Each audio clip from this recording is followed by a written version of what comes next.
Yo YouTube, today we are breaking down the newest weapon to Apex Legends, the 30-30 in 5 minutes or less to get you on your way to mastering the 30-30 and improving your aim and overall damage with the weapon. 5 minutes goes by super fast, so let's hop right into it.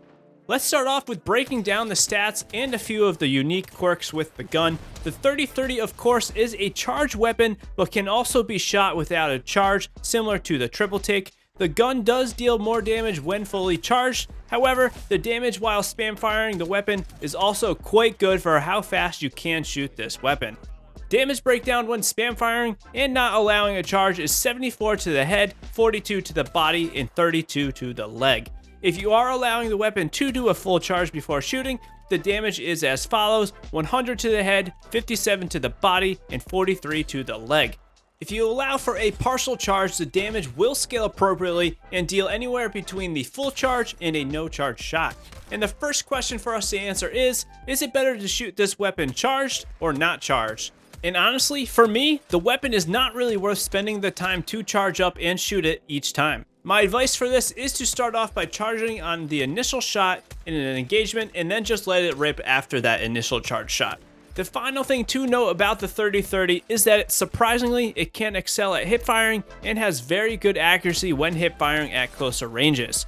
This in my eyes brings another level of viability to this weapon that I did not expect it to have, and in a pinch, you can use it this way in a close range engagement, which is always good in those sweaty endgame fights. Moving on to the final portion of the 30-30 breakdown, and that is the attachments. And unlike the previous R99 video that we did last week, the 30-30 is a much simpler weapon when it comes to the attachments. The biggest thing we are interested in is honestly the optics on the gun. The 30-30 can excel at everything from close range to the further side of medium ranges, and in a lot of ways acts very similar to a mix between the G7 Hemlock and the triple take. In my eyes, the 3x, 2x, or 1x optics are all viable. However, the 2 to 4x also works as well, but for me, the 2 to 4x just obstructs too much of my screen, and I generally pass on this optic. My preferred pickup is the 3x or 2x, as it feels best to shoot this weapon at medium ranges. For the rest of the attachments, there is just the stocks and extended magazines. Stocks will of course allow you to swap weapons faster and reduce aim drift, and for the magazines, I kind of think they aren't completely necessary. Similar to how the Wingman is without a magazine, it isn't a huge deal. However, the magazine adds 2 extra shots per mag color, starting at 6 for no magazine and all the way up to 12 for the purple and gold magazine. So if you are looking for a few tips to get yourself up to speed with the 30-30 and improve your aim and ways to practice your aim, let's go over what I have been doing to practice this weapon. One thing to note is that this is very similar to how I practice all single shot weapons at the medium ranges. With the introduction of the gold magazines at the start of Season 8 of Apex Legends, this honestly does a wonder in the convenience department of training your aim, allowing the weapons to reload on their own. I'll stack up 2 full 30-30s with gold magazines, purple stocks, and then I will start off with a 1x on one 30 and a 2x on the other 30. For about a minute, I will bounce between the close range signs, alternating from the 1x and 2x, and eventually working my way back. Once this minute is over, I will then grab a 3x and again aim at the targets, and this time I'm trying to focus more on hitting the center of the targets.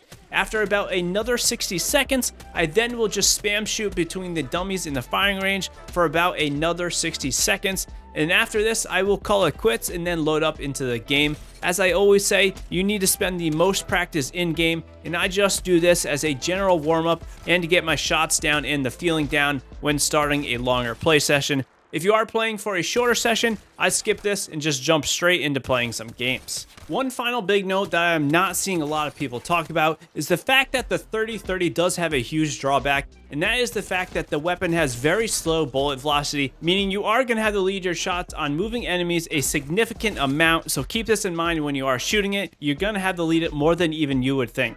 So how does the 30-30 repeater stack up against all the other ARs in the game? This is a very strange question to answer because this gun is already similar to a lot of other guns in the game, and it's actually more similar to a lot of sniper rifles in some ways. Like I said earlier, this is much like a G7 and a single shot Hemlock and a triple take with the charge up shots.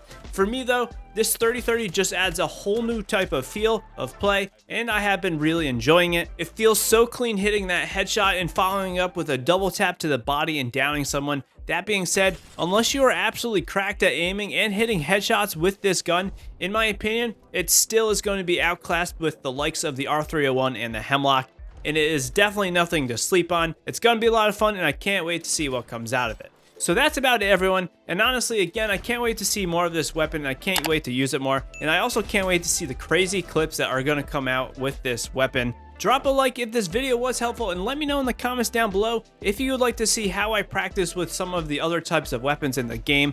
Drop into the Twitch stream, as we do stream nearly daily. Until next time, happy Season 8. Peace out.